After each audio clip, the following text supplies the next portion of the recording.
It lays the predicate and the foundation for the development of a weather satellite that will permit man to determine the world's cloud layer and ultimately to control the weather, and he who controls the weather will control the world. Welcome to the Bad News Broadcast. If you're willing to examine what few want to hear, and even fewer are willing to face, you're on the right station. This is Dane Wigington from Geoengineeringwatch.org. Let's get started.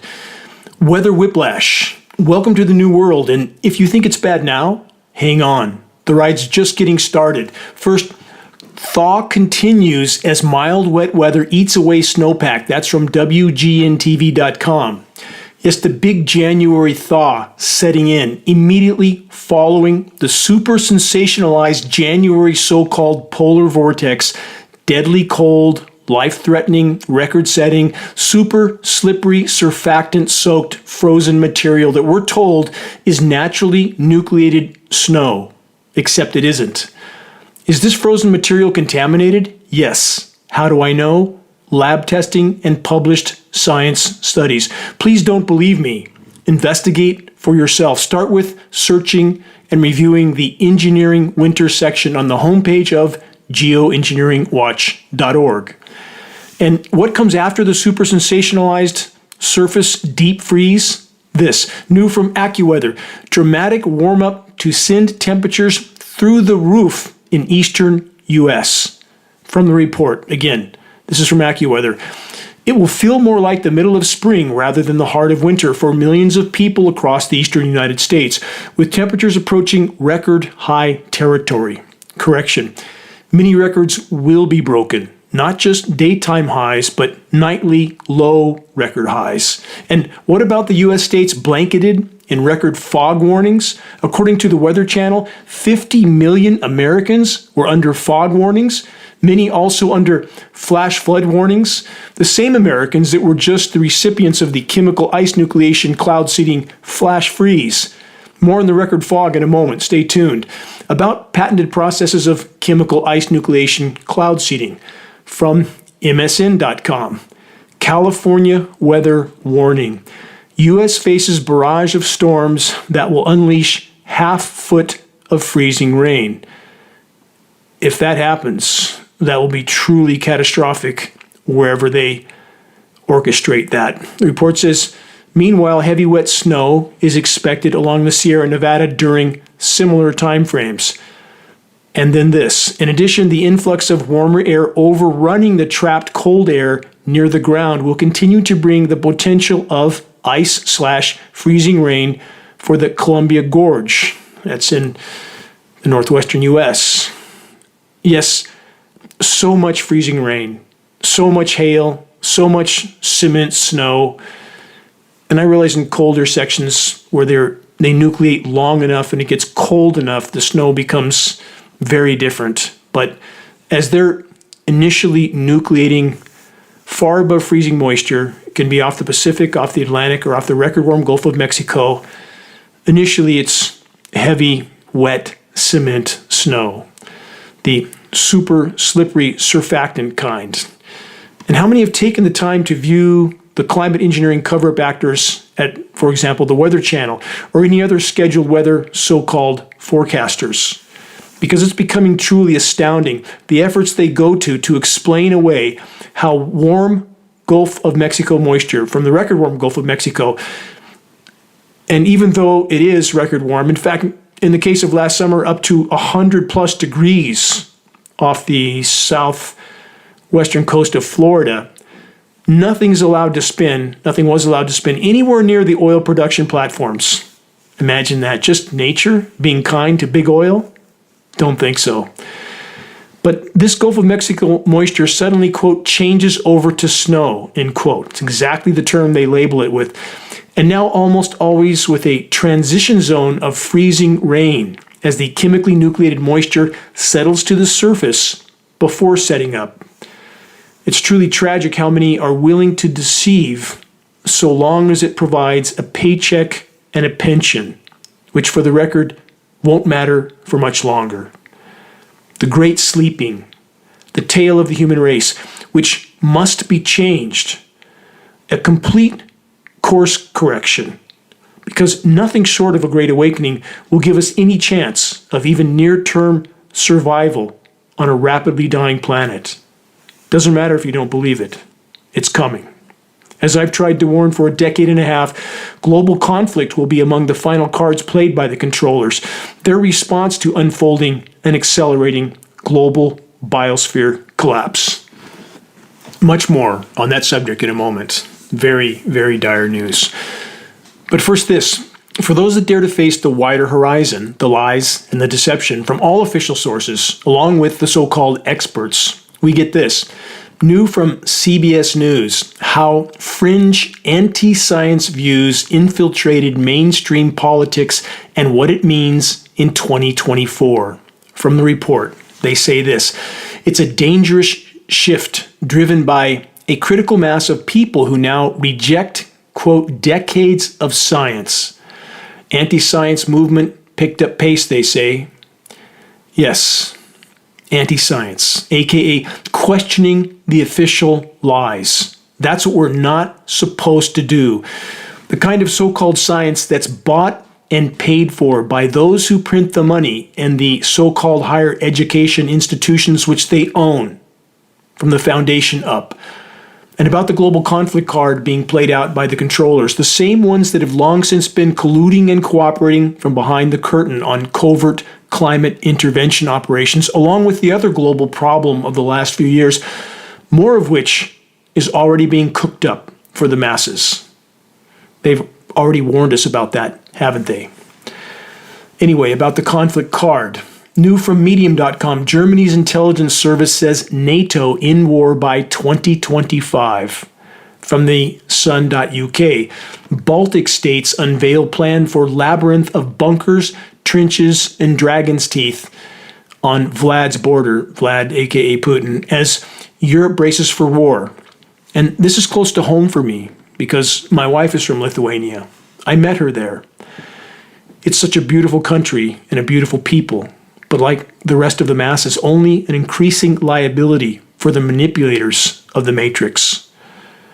And that is most true for the population of the US, the often heavily armed population, a rapidly increasing liability for those in power. Anyone who thinks that the manipulators of the matrix are here to help them and their posterity to continue to proliferate until nothing is left, think again. How many times have they said on the record that 95% of global populations need to go? These dots aren't hard to connect. And we are very late in the game. Here's more, also from the Sun. NATO calls up biggest global force in decades with 90,000 troops to begin, quote, steadfast defender, end quote, World War III drills in days. Yes, always the heroic sounding names for orchestrated insanity. War is a racket, as the saying goes. It always has been. From theeconomist.com, the ever-expanding Middle East war. 10 countries have now been dragged into the fighting. Yes, they're just getting started. Keep that in mind. Let's add this to the equation. A supercomputer predicts 25% of life on Earth will soon be extinct. That's from MSN.com. They then say Europe's best supercomputer says 1/4 of life will be gone by 2100. I'll elaborate on that in a moment. They continue, Earth is currently going through its 6th mass extinction event, and at the beginning of 2023, Europe's best supercomputer predicted most of the deaths of this event are probably going to occur between now and the turn of the century. What happens then? We live happily ever after?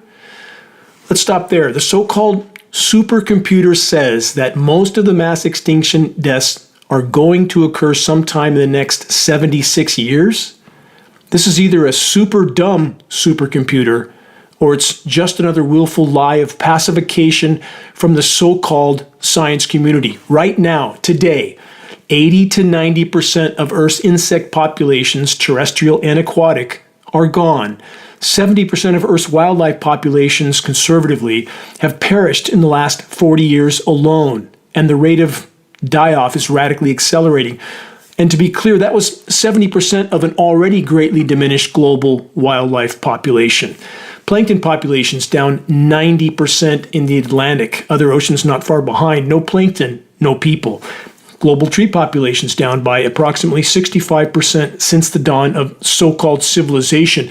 And the final 35% of life-giving trees are in some stage of dying. I know I live in the middle of a forest and it is dying by the day. All of the carnage is accelerating exponentially, and the so-called supercomputer says 1/4 of life on Earth will be gone by 2100. We're 200% or more past that point today. Now, so many lies, so much deception, so much criminality in circles of control, along with a mind-numbing majority apathy in the ranks of populations. And none of this bodes well for the extremely near-term fate of the human race, or for that matter, all life on Earth. A tidal wave of biosphere collapse on all fronts looms over our collective heads, and the so-called, quote, defense industry grinds on. Wouldn't death industry be a more accurate name for this cancerous cabal? Isn't that what they manufacture?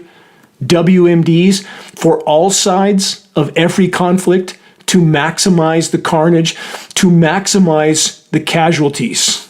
Another form of population control. And of course, there are those other so-called wars, extremely one-sided conflicts in which one side of the agenda-filled, manipulated so-called war has a so-called military which consists of old pickup trucks, even older motorcycles, and lawnmower-powered hang gliders as their air force. Such populations have occupied lands for time immemorial, lands that the manipulators of the matrix of the military-industrial complex want cleared, leveled, carpet-bombed. Thus, the original occupants and defenders of such lands are not allowed to possess or acquire the latest WMDs from the military-industrial complex, or often not even allowed to acquire basic necessities, but rather are more or less unfortunate victims of what amounts to target practice for the controllers of the most advanced military juggernauts on the planet, and conflicts that were launched from scenarios that were clearly known about, and, if one does any honest, objective investigation, orchestrated to serve nakedly obvious agendas. Bouncing back to biosphere collapse, sensationalized headlines, and the dimming of our skies. First, I had to include this from AccuWeather. Texas alligator makes snout hole in frozen pond to survive winter. Wow, Texas must be in the middle of an ice age. How could it be so cold? But what's that same alligator going to be doing in a week or so? Putting on his sunscreen and catching a tan. This is engineered weather whiplash. Anyone that has anything to say about the climate from any perspective that doesn't first and foremost include and address the subject of climate intervention operations is either clueless or lying. Take your pick. Frogs, bats, and the few remaining insects are out trying to survive in the middle of winter in Northern California. They don't know what season it is. How could they? We had snow a week or so ago, and now we're headed towards 75 degrees in a few days. This isn't nature. How obvious can it be that the climate is broken, and those that have chosen to play God with the weather had a great part in breaking it? Not the only part. And far too many people are trying to convince themselves of that the only thing wrong with the climate is climate intervention operations. But it's not rational to come to that conclusion. The planet doesn't know the difference from the various forms of damage to it. It's not one thing that damages the planet and nothing else does. We've trashed this planet in too many ways to even begin to consider or calculate. Where would I start? But the intentional intervention in the planet's life support systems have prevented the planet from attempting to respond from the endless list of other forms of damage. Thus, if it continues, if what's happening in our skies continues, it will pound the final nails into our collective coffins. And for those carrying out these operations, let me make this clear. There is nothing benevolent in this. They are not trying to save humanity from itself. That couldn't be further from the truth. It's simply, at this point, a headless, heartless, soulless cancer of power and control that will exterminate us all if it is left to its own devices. From the LA Times, Southern California sees 2 once-in-a-thousand-year storms within weeks. More could be coming, the report says. So, did last year's California rain apocalypse and snowmageddon erase a decade and a half of drought? Did the so-called rain apocalypse and snowmageddon safeguard us from water problems created by the record hot summer of 2023, that's globally, along with the record-shattering hot entire year of 2023? Not just a bit of a record, but a quantum leap toward meltdown. Short answer, no. Water problems did not go away, and the U.S. Drought Monitor that pretends the drought issue for California is all better now, this is a total lie. And of course, no mention of the fact that the precipitation is completely contaminated. The forests are dying faster than ever. As I look out over the forest surrounding my off-grid home, that 20 years ago you couldn't find a dead tree, and now they're everywhere, and more appearing by the day. More on engineered drought and contaminated precipitation coming up. Stay tuned. First, this major thaw is coming to most of the U.S. This is more follow-up headlines after Arctic blast left 80 dead in frigid temps, but new threat of freezing rain and flooding leave 120 million at risk. That was from the UK Daily Mail. That report says meteorologists warn of showers, fog, and the accumulation of ice on slick surfaces that may complicate the morning commute. Weather-related deaths surged over last week. Slick surfaces. Surfactant-soaked snow. Connected? You decide. I'll leave it up to the listener to decide. From AccuWeather.com, weekend storm will bring next round of snow to the northeast. They say it may be hard to believe later this week when the temperature is pushing 60 or more, but accumulating snow and ice can return to a portion of the Great Lakes and Northeast. This is from AccuWeather meteorologists. Weather whiplash. The weather roller coaster. If you don't believe that the climate engineers have this kind of sway over the climate with their chemical concoctions, please first search the engineering winter section on the homepage of geoengineeringwatch.org and search Chinese scientists engineer snowstorm. Major media coverage, all major sources, Popular Science, MSNBC, CNN, The Guardian, all of them. But if you bring it up here in the US, you're beat down. You're told, don't do your own research. Don't try to investigate what you're officially told. Just shut up and go about your life until you can't. As mentioned at the start of this broadcast from CNN, stuck in a fog? ? It's not just you. It's been record foggy in the US. And there's this, why thick fog is blanketing a record stretch of the U.S. That's from multiple sources. That report says Thursday marked the third day in a row of this record-breaking fog outbreak. Tuesday, Wednesday, and Thursday mornings set records for the number of dense fog advisories nationally. Isn't that amazing? What happens when you put elements that are somewhat like dry ice in the sense that they are chemically nucleated with an endothermic reacting element, and then you have warm moisture migrating all over above it? Yeah, that's what happens. And how come people don't question when everything is going wildly out of control in every direction from what we once knew was weather, and nobody questions anything? That snow no longer has anything to do with elevation? You're either on the warm side of the quote winter storm or the cold side of the winter storm with a transition zone of freezing rain between the warm moisture and the frozen material that falls from the sky, and elevation has nothing to do with it. Why don't people question this? What's wrong with our society at this point? Because we have McDonald's and Wally World, Walmart, we don't need an environment anymore? Many are going to be in for a rude awakening soon because food doesn't come from Walmart. It comes from a functional environment. And there's no more AccuWeather extended forecast, at least that I can find, aka the extended scheduled weather. Because it's so all over the board, literally from one day to the next, they change the next 6 weeks scheduled weather because they don't have any real handle on what they're doing now. It's completely out of control, and all they do is double down again and again and again. That's what insanity does. And that's what they're doing. And now all rain forecasts, aka, again, the scheduled weather, are shown in percentage chance of rain. Historically, this wasn't the case. When large, well-organized weather systems approached, the forecasters said there would be rain, period. Not a percentage chance of rain.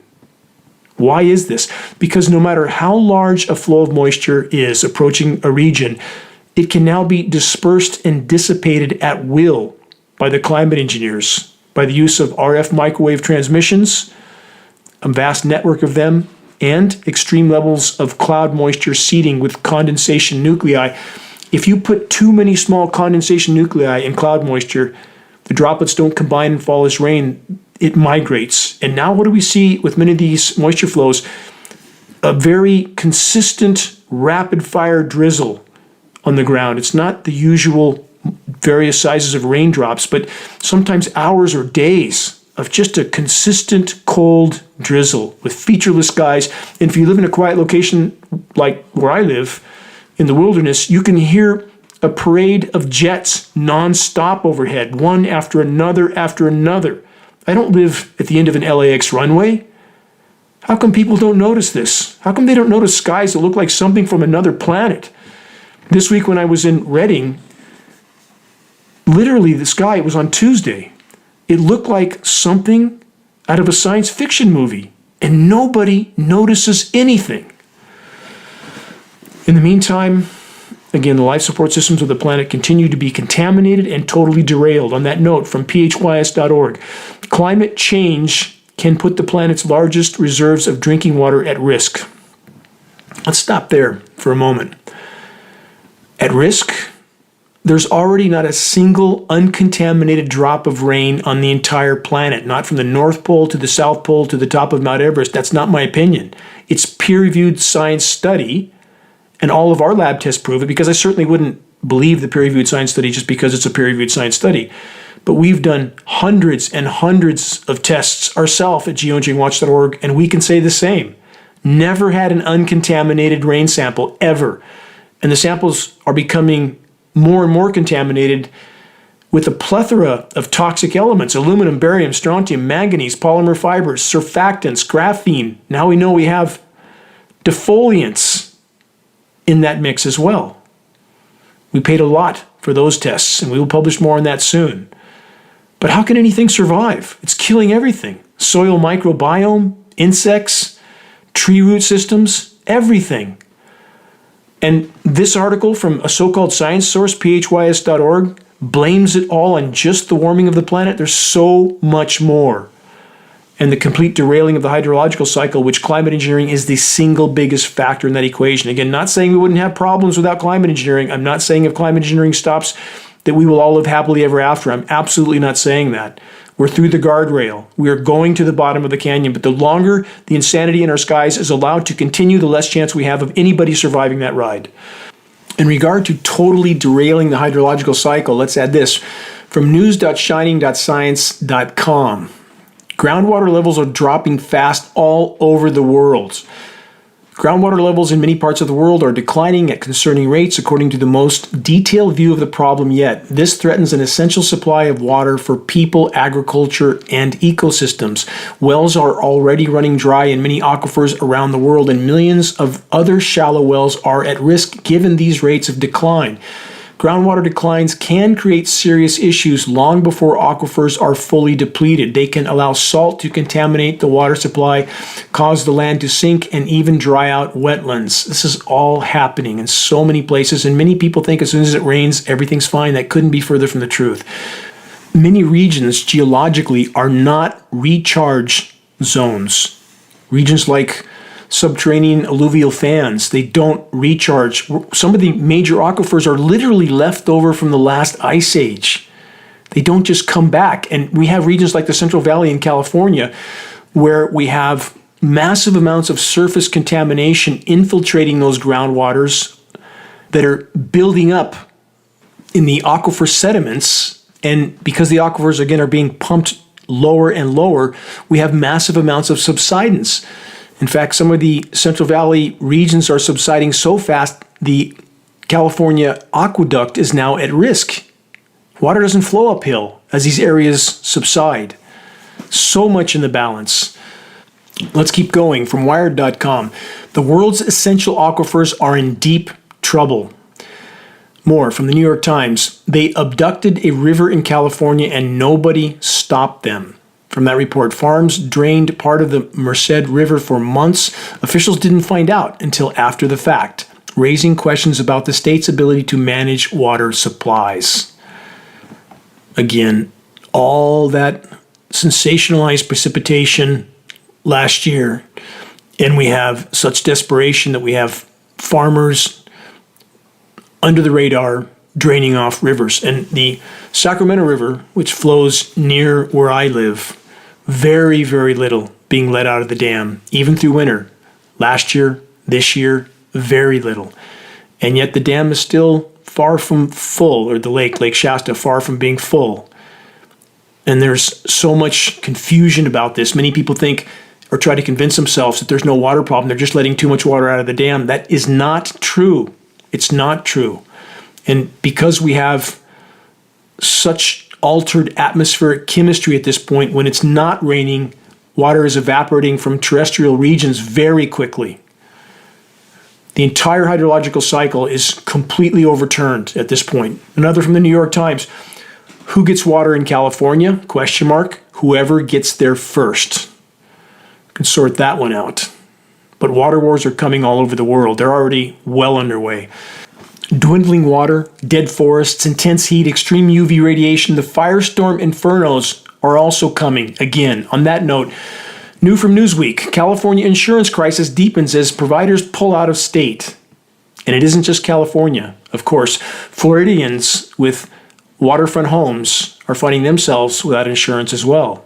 A good investment for them might be a life raft and a snorkel.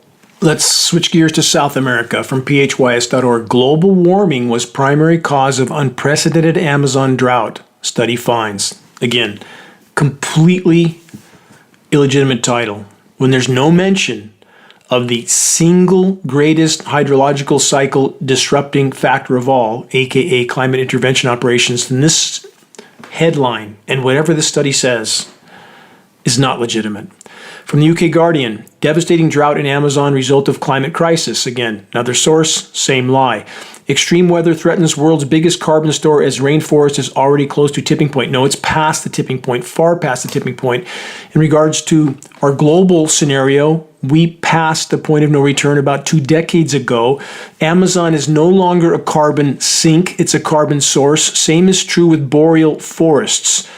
Poison soils, contaminated rain, intense UV radiation, disintegrating ozone layer. We have the climate engineering factor completely inseparable from all of that. And all of these sources, all the so-called scientists that represent them, continuing to pretend that climate engineering isn't raging in our skies. Absolutely raging. From the city paper Bogota.com, Colombia's high-altitude Andean wetlands, high-altitude wetlands ravaged by devastating forest fires. From AFP.com, forest fires burn in Colombia amid record heat. Does our media tell us any of this? Anything? While we're watching the daily dog and pony show of political theater? Total meaningless absurdity. And how many people are waving their banners, pretending that their particular political clown, if elected, will fix everything. We live in an asylum. While the world is literally imploding around us. From Radio Free Asia, snowless winter in Himalayas, another sign of climate change. And it is all the above. I want to stress that. Yes, the climate's not just changing, it's collapsing. We face an abrupt climate collapse. It's happening now, and it's from all forms of harmful human activity. That list is endless. Yes, climate engineering, the single greatest disrupting factor, but not greater than all other factors combined. We're burning 100 million barrels of carbon fuel a day, 23 million tons of coal a day. All of that is a massive problem. Now, when you add climate engineering on top, that is an absolute recipe for near-term planetary extinction. This report about snowless Himalayas says lack of snow could mean water shortages for millions across Asia. Where's the could, may, might? When there's no snow, there's no runoff, there's no water. Of course it means water shortages. They say spanning thousands of kilometers and containing the world's highest mountains, this region supplies water to major rivers. With peak winter almost over, the report says, the warmer weather concerns farmers and nomads. Concerns? They're petrified. Why wouldn't they be? No water, no life. Weather whack-a-mole all over the world. A planet gone mad. And a people, the majority of which don't seem to care. I know so many that have long since come and gone from the front line, never to return. And on the other side of that equation, I know people who have immense challenges. So much just to get through a day for them, and yet they are focused on this battle. I know homeless people that are focused on this battle.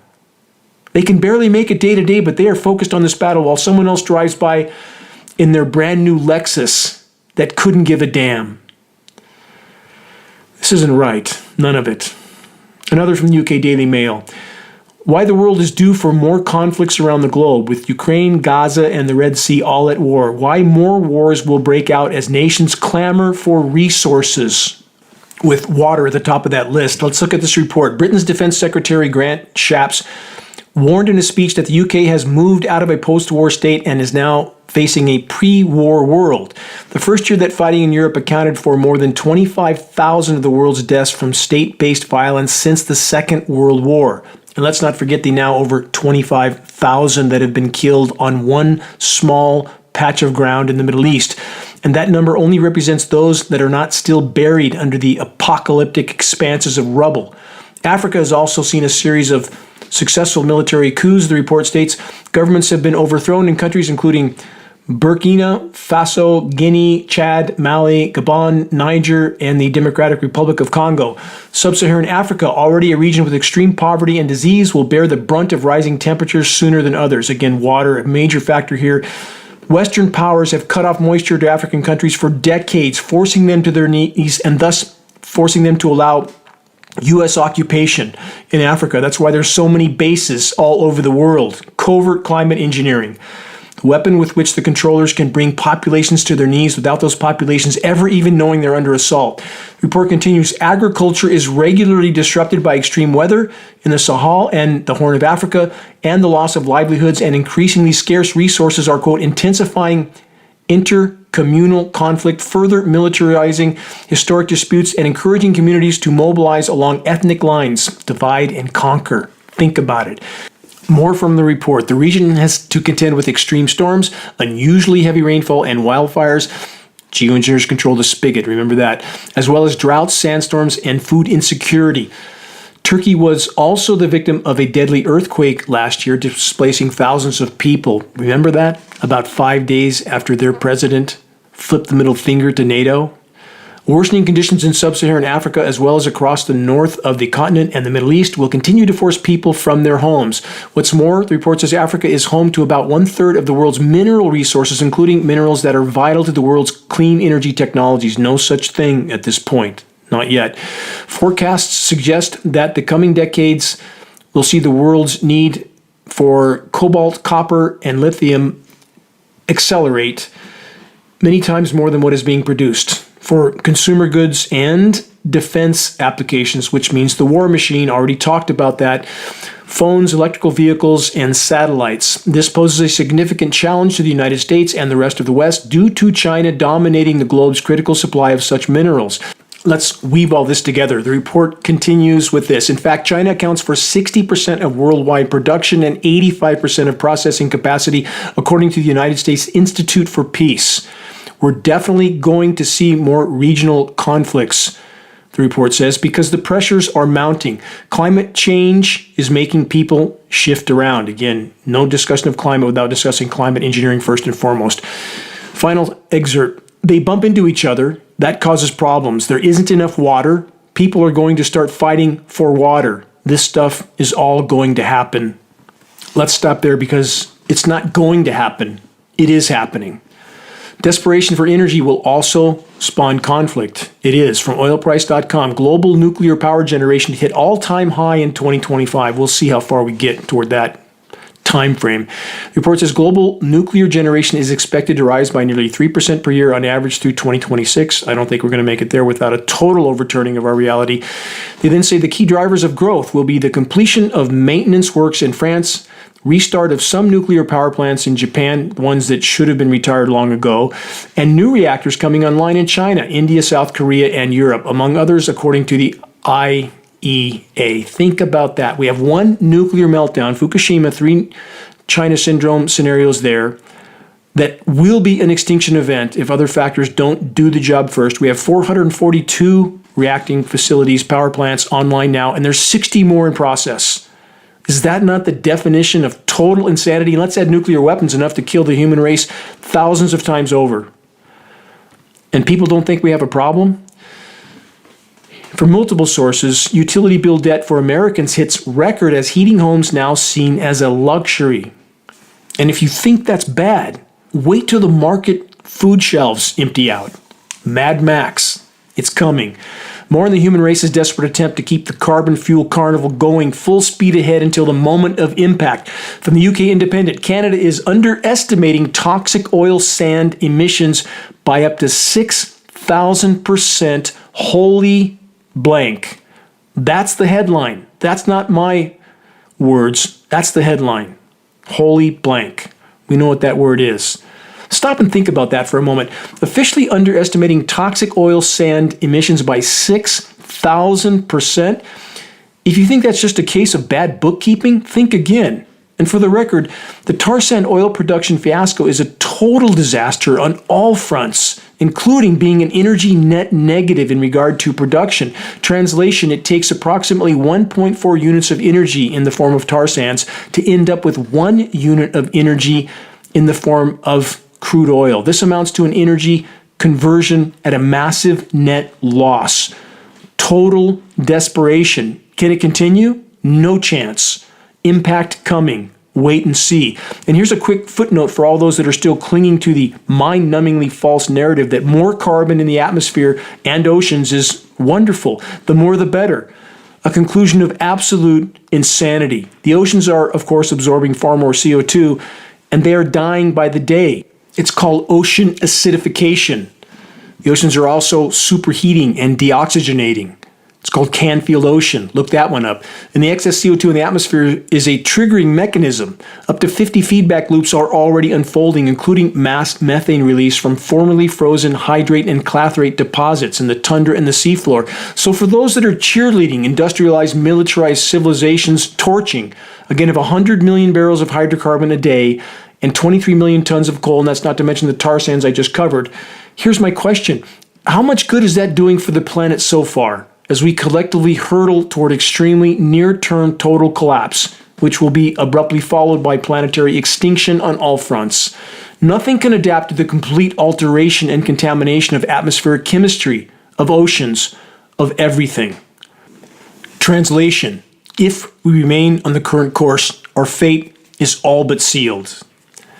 On that upbeat note, you're listening to the weekly installment of Global Alert News, the Bad News Broadcast, installment number 442, January 27th, 2024. This is Dane Wigington, your host. Global Alert News is brought to you by Geoengineeringwatch.org, the largest and most visited website in the world on the subject of climate intervention operations known as geoengineering. The commercial-free, non-political Global Alert News Hour is broadcast on stations across the U.S., and we have just added, as of, I believe, the start of February, we will have 8 more stations across the U.S. I'll announce the locations of those stations on next week's broadcast. Recordings of this broadcast can be found on the homepage of geoengineeringwatch.org under the recent column. Geoengineering Watch wishes to express our deepest gratitude to those that have helped us to expand our reach and thus our voice in this desperate last-hour effort to sound the alarm.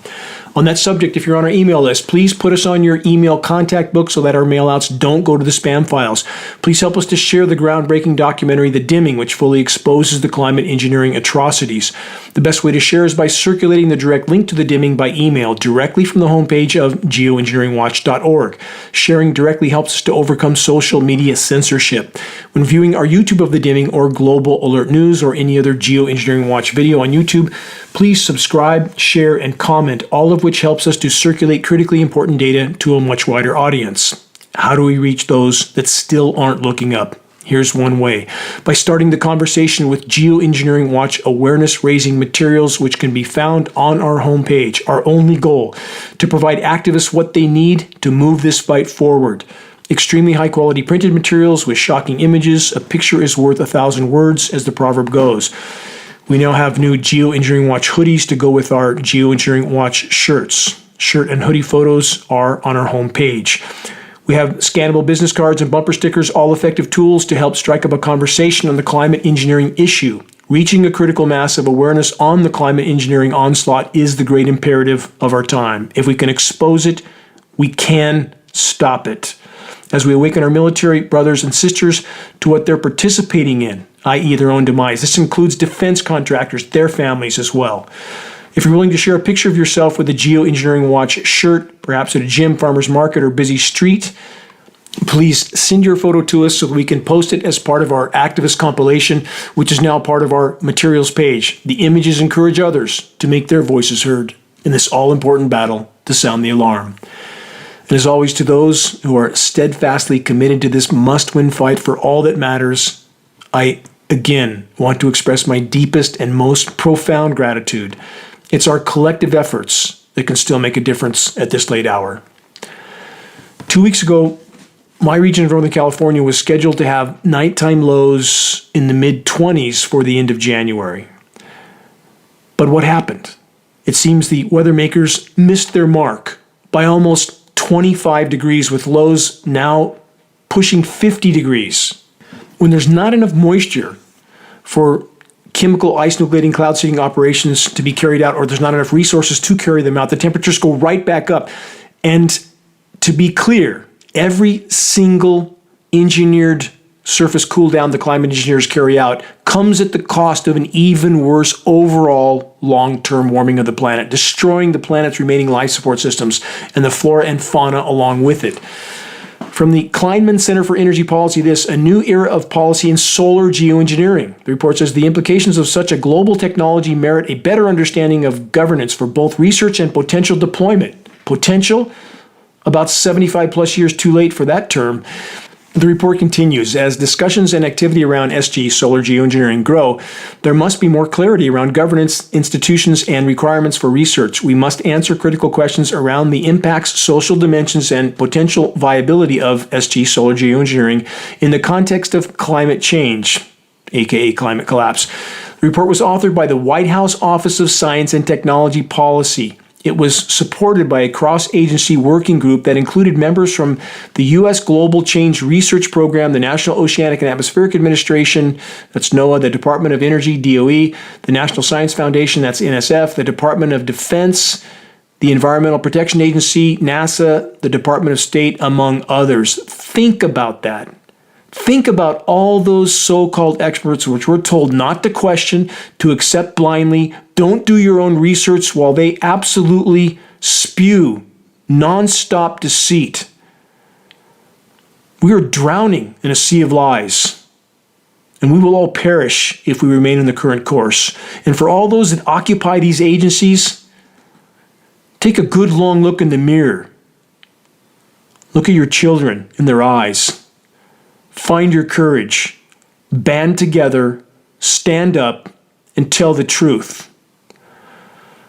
So-called degrees in so-called higher education are in so many cases nothing more than certificates of indoctrination, and those that move up the ladder do so by committing to the cancer of control. That's how it works. From theconversation.com, 2023's billion-dollar disasters list shattered the U.S. record with 28 big weather and climate disasters amid Earth's hottest year on record. And that's with temperatures being falsified to the downside, not the upside. And for those that think otherwise, I'm asking you, I'm begging you to do some real research. No, I don't like Al Gore. Who could like Al Gore? Or all the so-called environmental groups that refuse to address climate engineering because the directors of those groups are bought, sold, and paid for. Let's continue with the Weather Whiplash recap. First, more on chemical ice, nucleation, cloud seeding. Check the engineering winter section on the homepage of geoengineeringwatch.org again to learn more. From MSN.com, worst winter storm damage I've ever seen. Trees frozen amid severe conditions. They then state Springfield in Oregon was transformed as deadly winter storm left a trail of destruction across parts of the state. The images from there were shocking. Ice storm, chemical ice nucleation is certainly the core causal factor in those scenarios. I'm only asking people to research. If you look at the images we have in the engineering winter section, go through all of those reports, you'll be shocked. Ice balls on the shores of Lake Michigan, the Baltic Sea, and countless other images, patents. Please have an opinion that comes from investigation, not from what you heard somewhere from someone. Are these operations helping to slow the meltdown in places like Greenland? Not so much. From NBC News, yet another "it's much worse than we thought" report. Here it is. The more scientists study Greenland, the worse its ice melt looks. This continues week after week. More reports, worse than we thought. A new study found that the loss of ice has been underestimated, adding to a recent string of research that has drawn attention to rapid change in Greenland. I have a report about Greenland almost every week because it's getting worse almost every week. And as the weight of the ice is lifted off Greenland, as more and more land-based ice melts and drains into the sea, we have what's called glacial rebound. The landmass itself rises out of the ocean. It's already happening. That displaces even more seawater. More coastal flooding in places like Miami are going to become untenable soon. And that's just the start. How about the Arctic and Antarctica? Both in record low territory for ice mass, for sea ice. It's imploding. And yet we have people that think exactly the opposite because they heard it somewhere. Watch the film Chasing Ice. It's about 10 plus years old. It's non-political. It's just footage. If you don't believe what your own eyes see, there's nothing I can tell you that would make a difference in your opinion. Watch Chasing Ice, search it online, and consider that it is exponentially worse now. But look and decide from what you can see with your own eyes.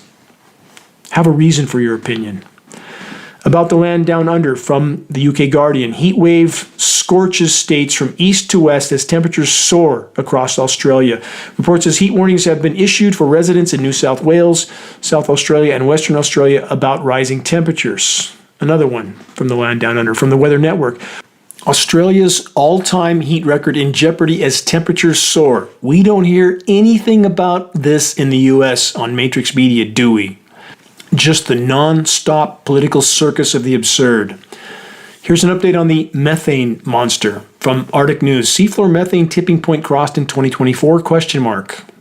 No, not 2024. It's already well into the rearview mirror. The report continues, the danger is that ocean heat might abruptly be pushed from the North Atlantic into the Arctic Ocean. I've been desperately trying to sound this alarm for a decade and a half. They then say raising temperatures at the sea floor. And then this subheading, terrifying rise in northern hemisphere ocean temperature anomalies. When temperatures rise at the sea floor, methane hydrate fields stabilize and release. It's what's been happening in the Bermuda Triangle for decades. Now it's happening on a massive scale in the polar regions.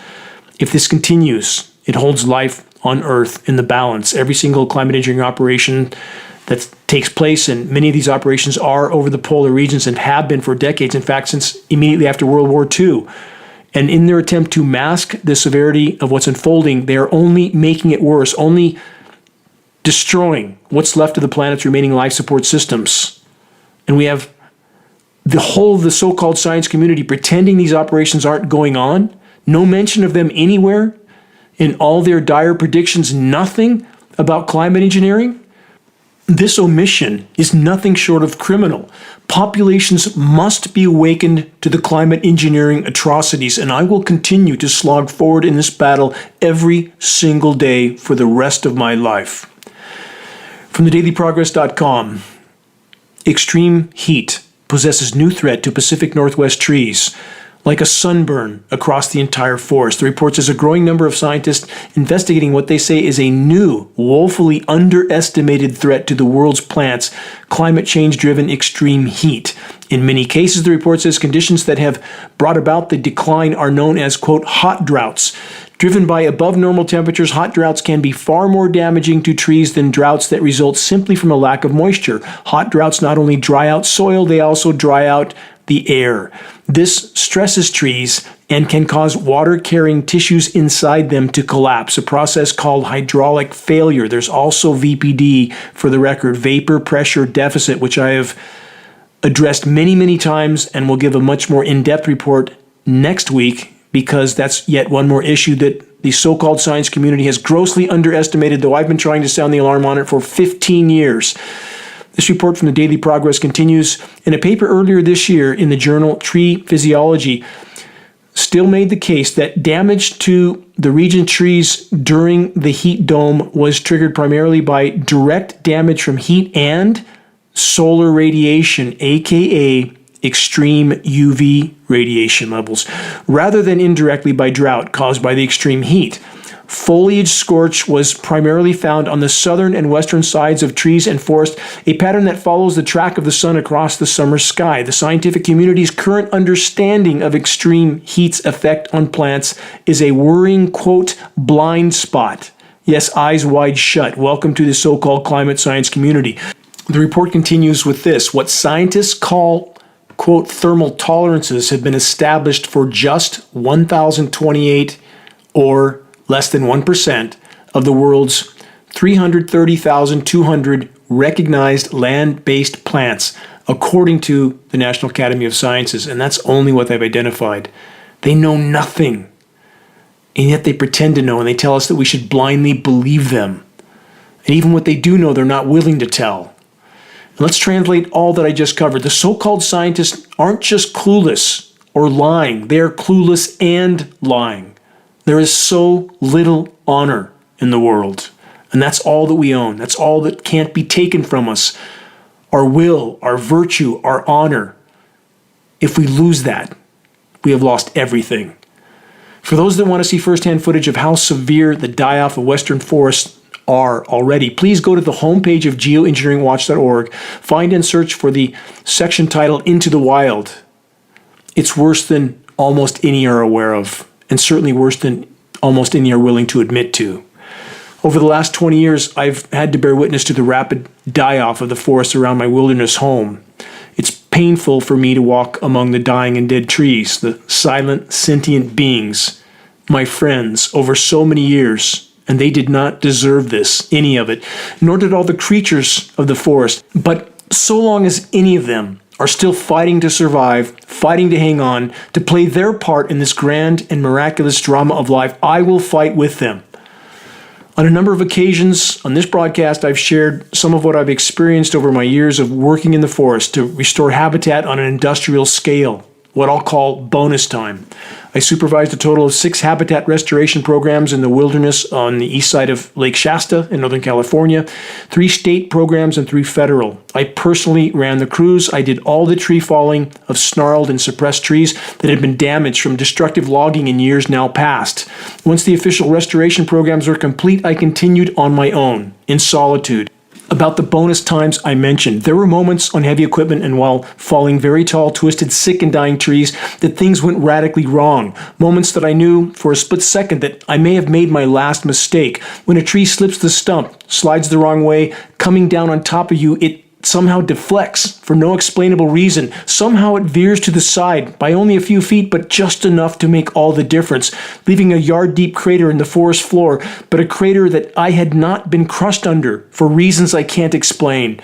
I know how to fall trees. I've been doing it since I was 12. My father was an arborist, but the forest is now sick. The trees are now sick, often rotting from the inside out, and it can't always be seen from the outside, thus a new and grave danger created that formerly never was. Climate engineering, desolation, and contamination is so core to all of it.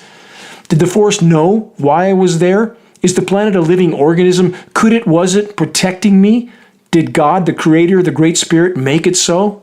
I can't say that I know, but I absolutely believe it, all of it, to my core. On more than one such occurrence, I laid on the forest floor for a very long time in disbelief, wondering why I was still there, why I had been spared again. This is bonus time, a moment when you know your life doesn't belong to you, when you know you owe it to the whole, when you ponder the miraculousness of it all, when you commit to your core to protect the web of life, to protect creation until your final hour. These are the moments alone in the wilderness that will forever be burned into my mind, as well as my soul. So what will we do with our bonus time? As the proverb goes, to he who has been given much, much will be asked. So long as we are still standing, we must make our voices heard. Plant seeds, not the whole tree all at once. We're playing the grandest game of chess we must learn to play well. All is now in the balance. Check the activist suggestions link on the homepage of geoengineeringwatch.org for specific instructions on how you can help to move this fight forward. If by our combined efforts we are able to reach a critical mass of awareness, we would cause a shockwave around the world. Wait and see. Stay strong. Never yield to the insanity ever. Remember why you are here. Until next week, this is Dane Wigington from geoengineeringwatch.org.